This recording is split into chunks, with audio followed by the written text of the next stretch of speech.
What's up, you beautiful people? Welcome to another video. So I've worked with hundreds of founders at this point. I've looked at hundreds of businesses and I see the same three stupidly simple problems cropping up time and time again.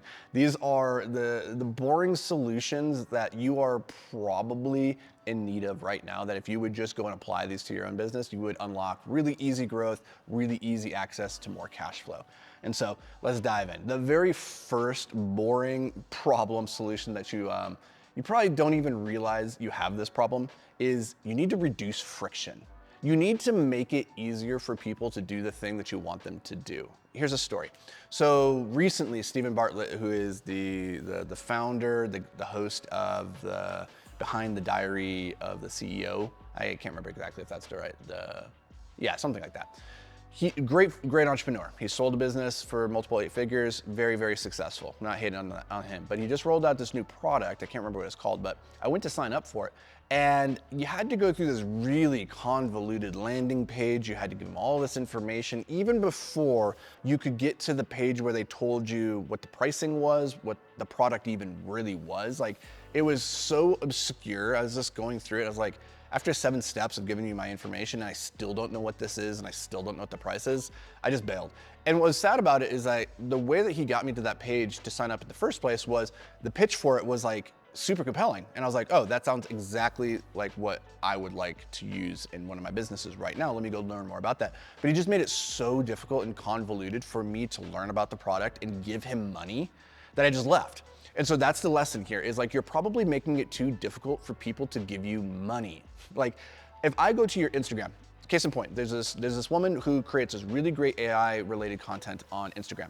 She's popped up in my feed a couple of times, and I reached out to her because I was like, listen, I looked at your page, I can't find a link, I searched for you on Google, I can't find your website. Like, how can I give you money? Do you have a product? Do you have a service? You're great. I think I would love to learn from you, but like, how? Like, how are you growing a business right now? Like, I can't figure out how to give you money. I'm trying, right? That happens more than you think. And like, what you want to do is go through your funnel and audit it as though you were a complete newbie. Like, as you're completely new to the exposure of you. Like, you're so wrapped up into your ecosystem, you know your products, you know your funnels, you know all those things. When I ask, how can I give you money? You're like, well, here. So obvious to you. But for me, coming in for the very first time, who has no exposure to you except for maybe an Instagram reel or whatever, like, if it's not clear, where's the landing page? Where do I check out? What happens next? Like, I'm probably gonna bounce, and you're probably leaving a whole lot of money on the table.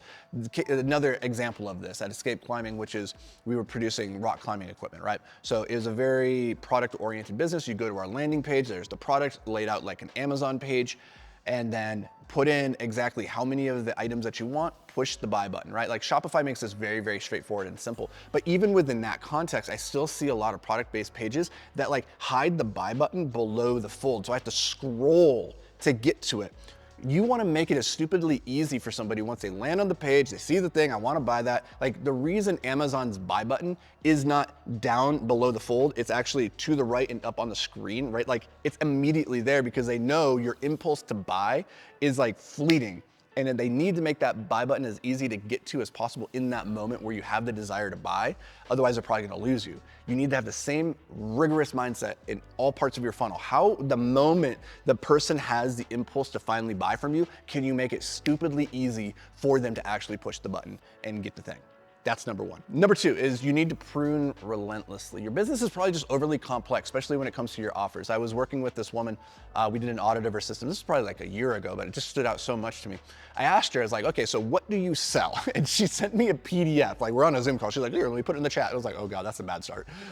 So she sent me a PDF, and it was like this laundry list. I was like, holy shit. I felt like I was looking at a Chinese like menu, like a restaurant menu. Like, I was like, there's so many options here. What is happening? Like, and it wasn't that they were all like unique options necessarily. They were like combinations and permutations of like, oh, this one with this and this thing minus that thing over there. Now you get this thing.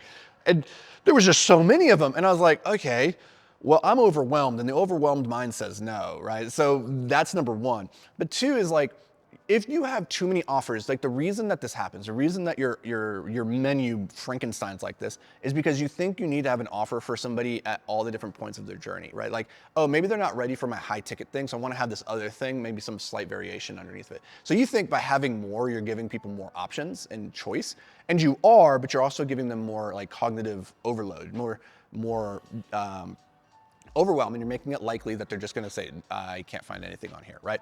So there was like this research article a number of years ago where they studied people and they asked to rank their perception of enjoyment of jam in a grocery store. So like they gave these people 7 different jams, right?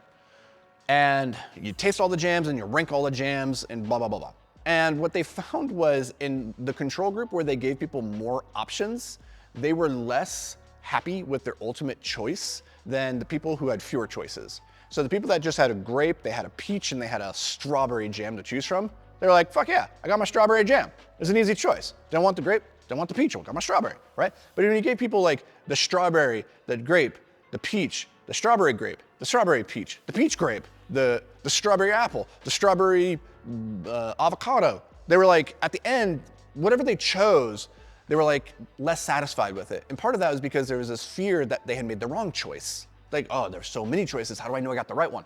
When there's only 3, it's like, wow, those other 2 weren't the ones for me. So you're giving them more satisfaction too when they make the decision. And so like this all just comes back to the idea that you need to prune relentlessly your offer stack. Make it stupid simple. You should have a core flagship product or offer that you want to drive people to, and then you want to have 2 anchors on either side of that. A high anchor to set people, if they want that premium VIP or like that luxury version of the thing, and then the base model. That's it. Like 3 is perfect. Give people that and they are going to feel better about the choices that they make, and they're more likely to make a choice to purchase. So go prune your offers. Like you cut out 90% of them. If you have, yeah, let's leave it there. I just get so animated about that one. Okay, number 3 is you're not making the ask. And what I mean by that is like, again, this goes actually back to the very first one, is that you're making it too hard for people to buy. Now, a lot of people, they sell their products and their services just through a landing page or a checkout page, right? Like you don't necessarily hop on a sales call with people because you don't like taking sales calls, and the end of the sales calls makes you really uncomfortable and asking people to buy the thing. You would prefer just to put out content and talk about what you do and have people find you organically and then go through the funnel themselves and push buy and never have to interact with you, and you never have to ask them to do the thing, right? I get it. That's a beautiful world when money just passively flows to you and you don't actually have to reach out and ask anybody anything. But you will make more money in your business if you actually start asking people to buy stuff from you. Now, I'm not saying that you need to go and just start knocking on doors, but like getting into your DMs and actually having conversations with people. And then when it gets to that point in the conversation where you think your product would be a good solution to their problems, you say, hey, would you like to buy this? Just actually asking them will increase your conversion rate dramatically. Now, okay, maybe you don't want to do that. Maybe you don't want to go in the DMs. Maybe you don't want to cold call. Maybe you don't, whatever. Here's another version of this, is your email list. You should have an email list as like your most valuable asset as a business owner, because these are your prospects that have given you permission to reach out to them into like this very sensitive domain, which is their email inbox, right? Send emails more consistently that are just asking people to buy. Like send value-based or emails, obviously. Do that 80% of the time, but then the other 20% of the time, actually send emails that just ask, hey, would you like to buy this thing? Like, I'm telling you, just making it really simple doesn't even have to be like an overly complex email. It could just be 10 words. Hey, would you like to join the group? Like, we're running a new cohort this quarter. Would you like to jump in, right? Like, be basic. But it's like surprising to me because I've been there. I have done this. Case in point, again, at Escape Climbing, we had been building our email list for many, many years. We had like 100,000 people on this list, people that had bought from us previously that we had never emailed ever for any reason whatsoever. Not a special promotion, not a value email, nothing. We had never emailed them. And then one day I'm sitting around, I'm like, why don't we email our email list? Why have we never done this? Like, we put so much energy into running content on Instagram, trying to get awareness, but like we already have these people that are aware of us. They're already super high intent because they bought from us. So like, why are we not emailing them?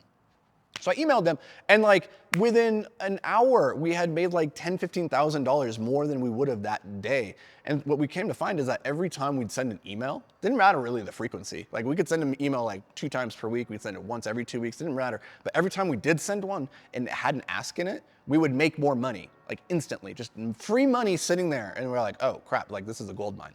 And I'm telling you that from personal experience, that if you just ask people to buy the thing from you more, your business will grow. It's so simple. You don't need to focus on like the newest shiny fancy tool. You don't need like better accounting tools. You don't need a better landing page. You don't need any of that stuff. You just need to actually ask people like, hey, do you want to buy this thing? Like you do that, you prune your offer list, you make it very clear what you have for them to buy, and then you make it stupid easy for them to buy. So after they say, yeah, I would like to buy, they go, boom, here's the link, boom, go, check out. Super easy. Like we take MasterCard, Discover, Visa, credit card, cash, we take IOUs, like whatever. Like make it really easy for people to give you money. You do those things, I promise your business will grow.